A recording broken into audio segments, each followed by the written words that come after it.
চলেন আজকেও একটা আনবক্সিং ভিডিও শেয়ার করা যাক। যেটা অনেক দুঃখের সাথে শেয়ার করতেছি।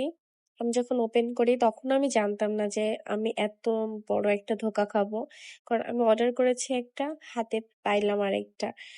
এদের দারাজের সিস্টেম হচ্ছে আগে থেকে মানে আপনি চেক করে কোনো লাভ নাই। কারণ ওদেরকে রিটার্ন করা যাবে না। এটা অফিসে যেয়ে রিটার্ন করতে হবে।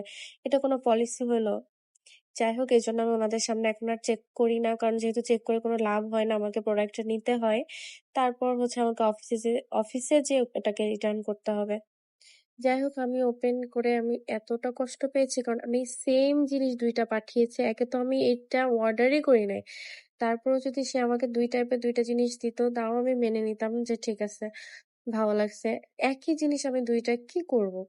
মানে কিছুই বলার নাই আসলে আমার। আমি এই জিনিসটা অর্ডার করেছিলাম। দেখেন এই পুরা সেটটা আমি অর্ডার করেছিলাম। আর ওরা আমাকে কি দিয়েছে? আমি এত বেশি মানে হার্ট হয়েছে আমার, এরকম ফ্লাওয়ার ভেস অনেক আছে।